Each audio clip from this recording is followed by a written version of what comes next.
In this lesson, I'm going to tell you how to get from A to B in China. So this is about transportation, but also about traffic that you will find inside the city centers. And we're going to break this down into two sections. The first section is how to get from A to B inside the city, so inner city transportation. The other part is about how to get from one city to another city or even to another province, so intra or intercity transportation. But let's start with transportation inside the city. The most visible form of public transportation that you'll see in China are the many buses that are driving around the big cities. And they are actually quite easy to use, especially if you get yourself a public transportation card. Now, I have public transportation cards for several cities that I visit quite often, like Shanghai, Beijing, Hangzhou. And these public transportation cards, you can buy them, you need to leave a small deposit, and you can charge them either in a machine or at a service counter of a metro station, for instance, or also different places. But they're extremely handy because you can use them for different forms of public transportation. So what you do if you go on a bus, you simply hold this transportation card in front of the card reader, and it will deduct a certain fare for the transport that you're taking on the bus. If you don't have a card like this, you can also leave a couple of renminbi. It differs a bit per city, so you need to check maybe with the driver how much you need to pay for a bus ride. And another possibility is that you can even use certain apps. That also goes for the metro that you can take. There are apps that you can download on your phone or use in WeChat that enable you to ride the bus and ride the metro. But these might be more difficult to actually get operational because most of the time you need to link them to your bank account, and quite often they don't accept any foreign bank accounts. So we'll talk more about this in a lesson on mobile payment. So you can try it, but probably the most easiest way, and the one that I would recommend, especially if you go to a city more frequently, is to get yourself one of those transport cards. Now, the transport card, you can leave some renminbis in a box that's normally near the bus driver, but there's also some buses that are smaller buses most of the time that don't hold that many people, and especially you'll find them in more rural areas or the outskirts of the bigger cities. And in those cases, there's quite often like a ticket collector that goes around the bus, and she gives you like a small ticket, and you pay the fare to the place that you need to go to this ticket collector. So that's also a possibility that you might come across, but not so much inside the bigger cities themselves. Now, as far as bus stops are concerned, take into consideration that most of the time, especially outside big cities like Shanghai and Beijing, the bus stop signs are only in Chinese, and also the route that you'll find at these bus stops is mostly only in Chinese. So what we do recommend you to do is to try and use a navigation app. You could use, for instance, Baidu, but Baidu is only in Mandarin, so that might not help you much. Baidu maps, but you could also try to use Google Maps, and sometimes Google Maps even has like route planning, that tells you what train or metro you need to take or bus you need to take. Do be aware though that you do need to have a VPN to get Google Maps working correctly, and also sometimes the VPNs don't really work properly, like around political events. It might be that you cannot get on a VPN and you cannot get on apps like Google Maps. So don't depend on it. Always have like a backup plan that you can use. More information about VPNs can be found in how to go online, how to get internet access in China in a different lesson. So that's buses. An even more convenient way of traveling in the big cities is by using a metro. Now, you might know metros from your own country and big cities in your own country, but they have really expanded quite quickly in China. For instance, the city that I used to live in Xi'an, we used to have one metro line when I was living there 10 years ago. And that was a brand new line at that time, 10 years ago. Now, currently, Xi'an already has 8 different metro lines. So they've been built in 10 years. And for Chinese standards, that's actually sometimes quite slow. And the reason why it's so slow is they keep finding all kinds of historical relics, because Xi'an used to be like the start of historical China in the Qin dynasty. So they keep finding a lot of stuff in the ground. But even under those circumstances, they already have 8 different metro lines. So again, you can use the public transport card that I showed you to ride the metro lines, or you can buy a ticket at one of the machines where you simply, and most of these machines normally also have English screens, especially in the big cities. And you can tell them, this is a station I'm starting from and this is where I need to go to. And you get a single-use ticket that you insert when you go through the little checking aisles. And you insert it again at your destination station, and then it will not be returned to you. So it's single use. There's normally in most stations also a counter, a service counter, where you quite often can also buy these single-use tickets. But do be aware that most of the time the service people don't speak a lot of English or English at all. So again, you can try to use some phone apps, but they might be more difficult than just either getting the transport card or a single ticket. Something that you need to take into account is that a lot of metros stop quite early. Most of them stop running around 11 o'clock. So if you plan to go out, go to a bar or whatever, or hang out with friends in KTV, it might be that you cannot get the metro station, get inside the metro station because it's closed and the metros have stopped running. So do have a backup plan to have other form of transportation, like for instance a taxi. If you're not very used to riding a metro in your own country and you find out that you miss a station, don't panic. Simply get off at the next station. And most of the time, the metro line in the same line in a different direction is on the other side of the station. So simply get on and get off again at the first station in the direction backwards. Do keep into account that even though some metros can get you to many different parts of the city, these cities are quite often huge. They are enormous. So it means that if you arrive at your metro station, at your destination, it might still mean that you have to walk a couple of miles. Or maybe you can get a shared bike. I'll tell you about them in a bit.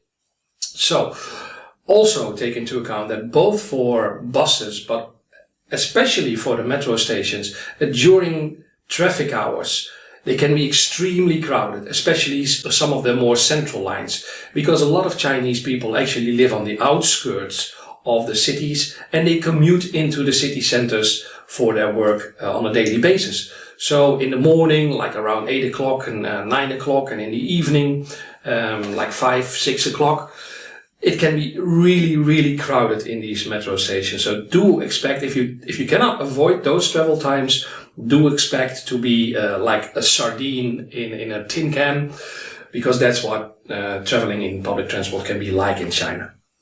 Now, an easier way to get around, or maybe not an easier way, but a more convenient way, a more comfortable way, is taxis. And because this might be one of the most used forms of transportation that you will use in China, we've made a special separate lesson about taking taxis in China. So do go and look at that lesson as well. There's also ride hailing. So where you might be used to using Uber in your own country, in China there's more than 200 different ride-hailing companies, and the most important one, the biggest one, is Didi. They have more than 90% market share, and you can use them to both get a taxi or get like a private car by a private driver. You might want to check if there's an English app available. Sometimes there is for these ride-hailing apps, but do be aware that even though the app might be in English, the actual driver, most of the time, does not really speak English. So you do need to have some other ways, just like we'll explain in the taxi lesson, to communicate with them and to tell him or her where you need to go. So take that into account. Another thing that I just mentioned is rental bikes. Since about 5 years ago, there's a lot of rental bikes that you will find around the cities. And these are bikes that you can simply go to, and if you have the matching app, which most of the time is Meituan or Hello Bike, you can scan a QR code on that bike and the lock will open. And then you can use that bike for as long as you like. And basically you pay for the time that you use it. So in some cities there are like designated places where you can leave these bikes, but they're normally easy to find and easily to dispose of. Like I said, you do need to have an app, and again, sometimes these apps are in English, so do check it out. And also be aware that if you use these apps, most of the time if you do that for the first time, you need to leave a deposit. So that might be like something like 200 renminbi that you will have to leave as a deposit in that app. So be aware of that. Also, regardless if you're traveling on a rental bike or a regular bike, do be very, very, very careful in the traffic, in Chinese traffic, because it can be really quite chaotic. And also, don't expect to be treated the same as a cyclist as you might get treated in your own country. So do be very careful. And if you take one of those rental bikes, do test them very well before you actually get on it and drive away, because some of them might not be maintained very well. And I can tell you a story that I almost got run over by a minivan one time because the brakes on my rental bike didn't work properly, and I actually had to brake with my feet. And after that, probably meant to go and buy some new shoes. So if you don't want to end up like Fred Flintstone, you do need to be very careful and check your bikes. Also be aware that these rental bikes are built for Chinese people. So if you're like a taller person with long legs, or if you're from the Netherlands and you're extremely tall, then they might not be the most comfortable thing, but they are very convenient because they're so easy to find. So that's rental bikes. In some cities, you can still find motorbike taxis. These are these guys with small motorbikes that can take you from A to B inside a city, or even between towns. They're more common outside of the big cities, because most of the time they are actually illegal in the big cities. If you do come across them, they will normally quite often approach you and offer to take you to your destination, but we recommend you not to use these motorbike taxis because they're not very well regulated. Also, there are situations where people get taken on the motorbike and get robbed. It's probably not something that will happen to a foreigner quite easily, because, the robbers can get in much more trouble for robbing a foreigner than a local person. And again, they might be, the way they drive might not be all that careful. So we recommend you not to do that unless you're like in a very rural situation and it's the only travel option, and you're feeling really adventurous. But be warned of the risks of motorbike taxis. Now, the traffic inside the cities can be quite chaotic. One of the things that you really need to take into account, and that's very different from the situation that you could find in your own country, is that traffic that takes a right normally doesn't stop. Also doesn't stop for zebra crossings. So if there's a car coming towards you around the corner, do be aware that they are probably not intending to stop for you. As a matter of fact, especially outside the bigger cities, in places like Shanghai, it's getting better, but a lot of cars don't even stop for zebra crossings at all.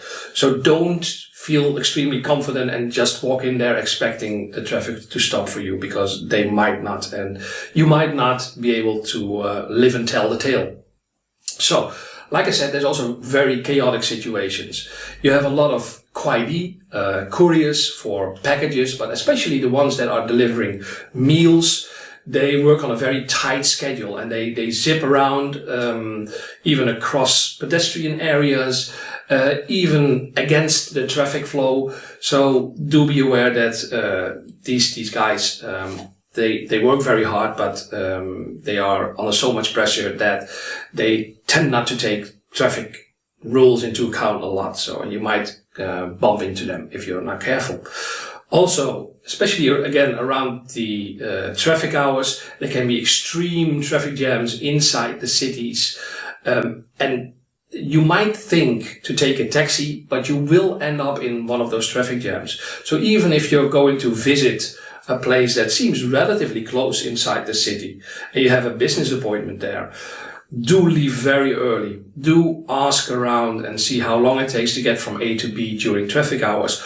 Or you might opt for taking a metro instead. If you take a metro, do be aware that you might arrive at your destination quite smelly. So maybe take some deodorant, although some stations, all of the stations have security checks, and in some cases you might be forced to actually leave your deodorant there if it's in a spray bottle. So, traffic inside the cities. That should give you a lot of information about how to go from A to B inside the different cities in China. Now, how do you get from one city to another? There's, again, several different options. The first, the most convenient option is to actually rent a car and a driver. Now, most foreigners are not allowed to drive in China. There are some countries that have a treaty where they allow Chinese people to drive in their country, and therefore their citizens are allowed to drive in that other country. But in all other cases, you will actually need to get a Chinese driver's license. It's possible, but it takes some time, and it's probably not the most convenient option for you. But instead of taking a taxi, you could also rent a car with a private driver. And you can arrange that through a travel agency, through your hotel, or through your business connections.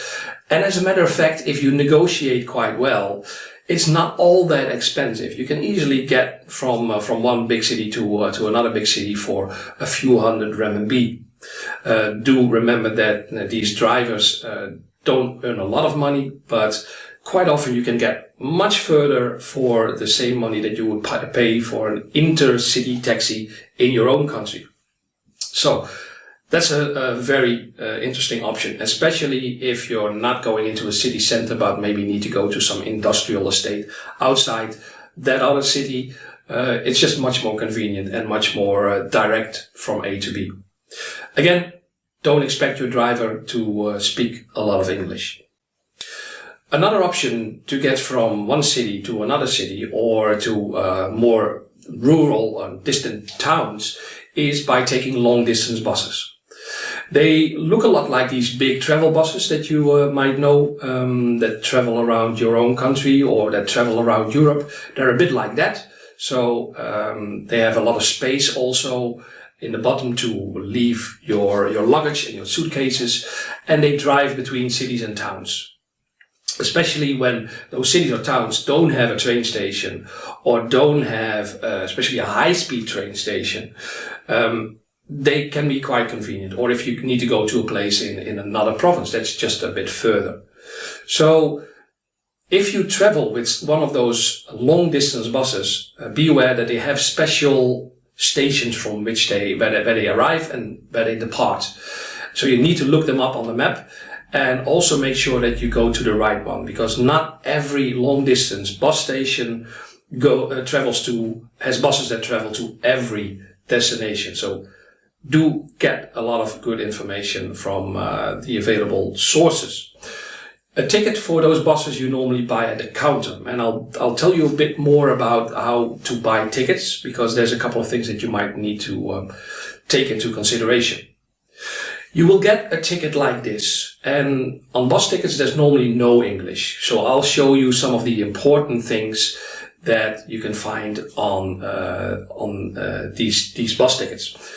You have the departure, the place of departure, the city of departure, and the destination for which you bought a ticket.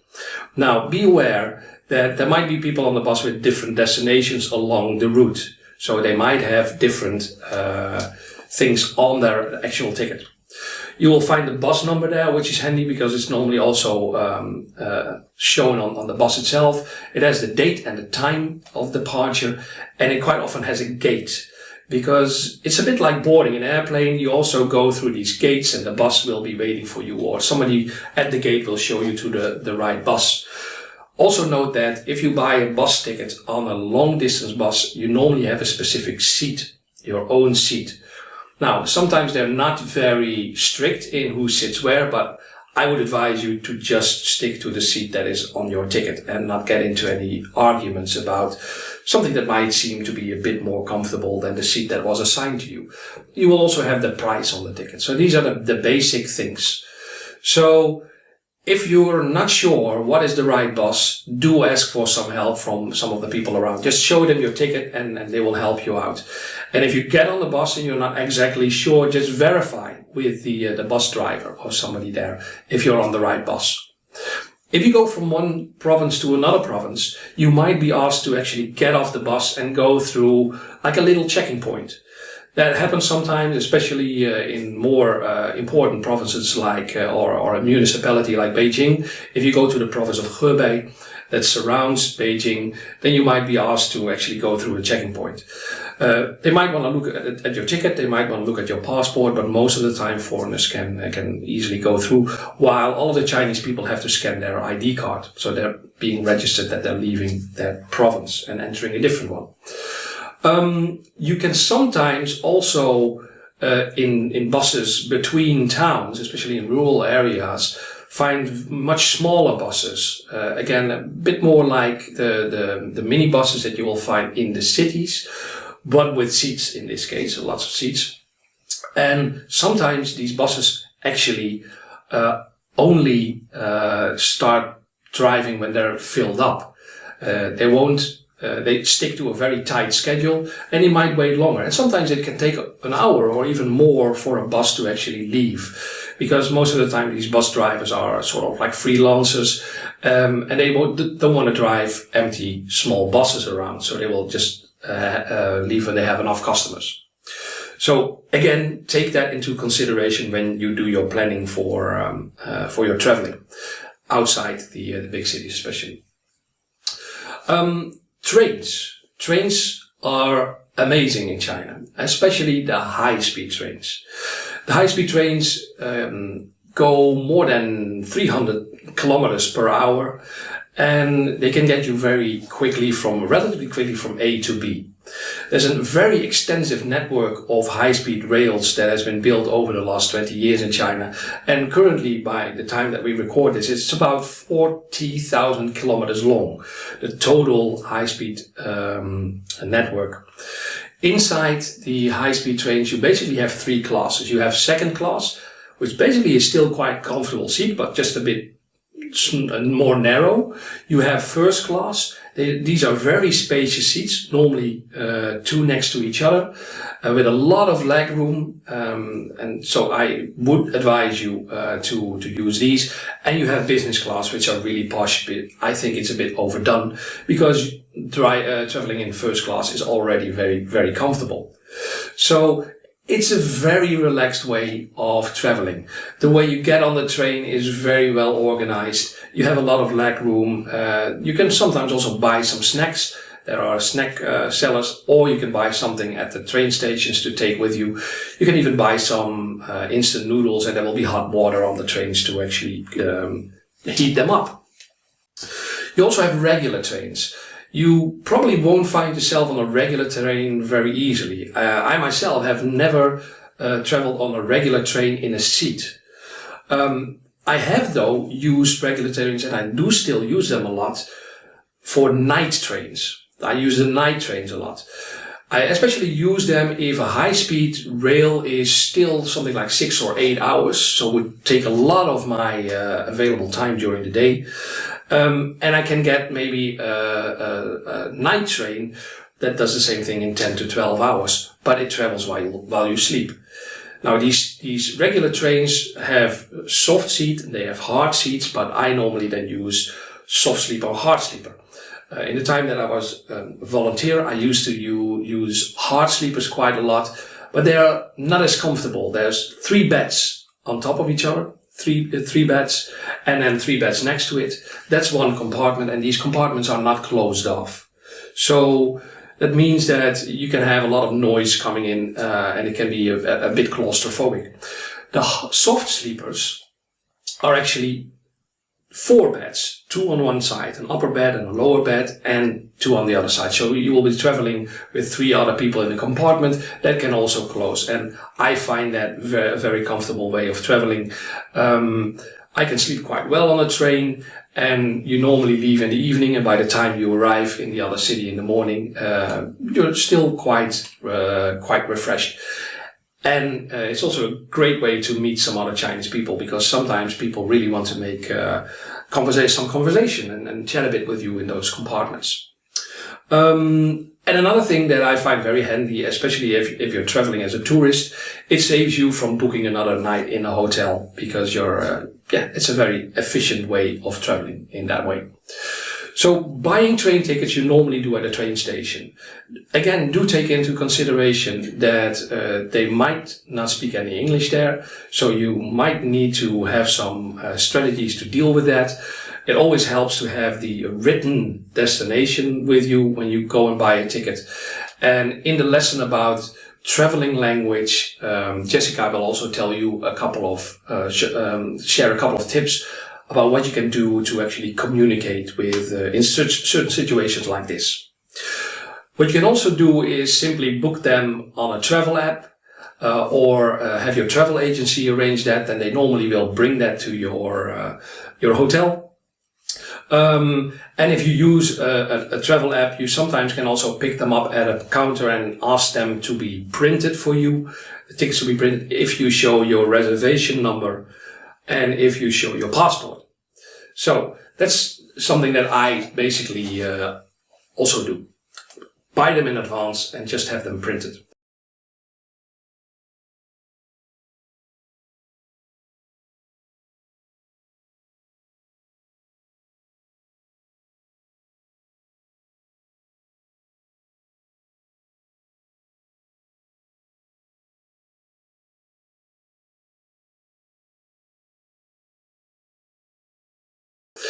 The train tickets, just like with bus tickets, are a bit like air flight tickets. So you have a fixed seat and you should remain in that seat, or you have a fixed bed, and on the ticket it will show you what the number of your seat or bed is.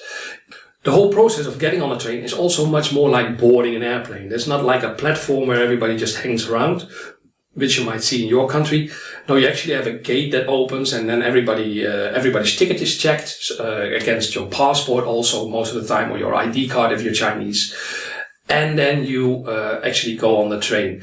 Now, I'll again show you what is the important information on your train ticket. The train tickets, especially for the high-speed rails, have some more English information sometimes. It will show the time of departure and the place of departure and your destination also in English. Again, the train number that you'll find in the middle of the ticket, that's very important, because all of the signs that you'll see around are most of the time in Chinese. But the train number will always be shown as a letter number combination. So it's quite easy to spot and to see if there's any important information that you might need to be aware of. On the train ticket, you will also find the wagon that you're in, the coach that you're in. So do check when you go on the platform in which direction you need to walk to get to the right coach or wagon. If you go inside, and there will normally be like a sort of a stewardess type of person, they will check your ticket. And if you go inside, then you look at the number of your seat or the number of your bed. And if you go there, it will also normally already show you if you have the upper or the lower bed. But in this case, it's also shown on your ticket as Shang, which is the upper bed, or Sha, which is the lower bed. Your ticket will also have your passport number and your name. It's quite important because to get into the stations you need to show that. So you buy your ticket in a separate building normally, and if you go to the departure hall you need to show your ticket and your passport to prove that you actually have a ticket, and then you also go through a security check, and it has a date and time and a price on it. If you're going to buy tickets for a bus or a train, I do advise you to get them in advance. There's a very simple reason for that. Sometimes these trains can fill up quite easily. Especially during holidays, it might be difficult to get a train ticket on the same day. Or only the lower classes that are less comfortable might still be available. Tickets for trains normally start selling a month in advance. So I do advise you to see if you can get them if you're on a very popular line or traveling around very popular holiday times. The same goes with buses, but with buses, the long distance buses normally become available a few days before, so normally like 2 or 3 days. So, but again, because the number of seats is limited, if a bus is full, you cannot go anymore. So try to get your tickets in advance. You can also have them, like I said, ordered online in various ways, and then you can already, if you're near a train station, you can have them printed so that you have that on you. So by the time you actually need to go to the train station, you don't have to get in line anymore to get your tickets printed, and it's much less stressful. So that's trains. Then we have air travel. So air travel, there's a lot of airports around China. Again, China is enormous, and there's more than 240 airports at the time that we're recording this video. And some cities, do be aware, they have multiple airports, like Beijing has 2 and Shanghai has 2. And most of the time, in these cases, one is mostly used for domestic air flight and the other one is used for international flights. So do check very well that you're going to the right train station or the right airport. Also, if you're taking a taxi, make sure that you show where you need to go to the taxi driver so that he doesn't take you to the wrong place. Also, be aware that if you're traveling by air, there might be delays. China is quite infamous for having a lot of delays on their air travel. One of the reasons is that the military air force, they can close down parts of the airspace above the country unannounced, and that will simply delay a lot of flights. And it can even happen that your flight is totally cancelled. I once was traveling in Hunan, and I had to go to a very small airport. And I had taken a long distance bus there, and I was about to take a taxi from the bus station to the airport when I received an email from ChinaTechTrip that my flight was cancelled. And they gave me the option to actually go on the next flight. It sounded tempting, so I said, okay, when's the next flight? And they said on Monday, and it was Friday that I was actually stuck in this place. And I didn't feel like spending 3 days in this total middle of nowhere little town. So I actually found out that there was also a high-speed rail station there. And by taking a high-speed rail, I actually arrived at my destination a few hours late, but still on the same day. And ever since then, I've basically preferred to travel by a high-speed rail or by a night train, as I've explained before. Do take into account, for instance, that if you travel by air, you need to travel to the airport, which is normally quite distant from the city center. And you need to check in a certain amount of time before the actual boarding time or the flight time. So if you take everything into account, sometimes it's just as quick to use the high-speed train than travel by air. And I can assure you it's much more comfortable than in an airplane cabin. So, what else do I need to share with you? Like I said, during public holidays, especially long-distance travel is very popular, because you need to avoid traveling in those periods. But if you do need to travel, make sure you get your ticket very early. So like I said, for instance, for the trains, a month in advance when they become available. Also, very important is realize that there is not one China. China is enormous, and there's enormous differences between different regions within China. So you might have high-speed trains that go into a province that's actually a relatively poor province. You have a brand new high-speed rail station. You get off there, and you're basically in the middle of nowhere with little or no public transportation whatsoever, or one of those small buses that wait maybe until a couple of other trains arrive to fill up their bus before they leave. Take that into account, especially if you're traveling to more remote areas. Not everything is as technologically advanced and well serviced by public transport as in big cities like Beijing or Shanghai. And do be flexible. Don't get too upset when things don't go your way, and improvise. And like I said, take these kinds of unexpected surprises into account. And to tell you a bit more about that, I can refer you to a lesson that we did about flexibility. That's also part of this traveling course. So I hope that all of this information is a lot that I had to share with you, but that it's all very helpful, that it makes you a bit more relaxed and confident when traveling in China. And I'll see you again for the next lesson. Thank you for watching.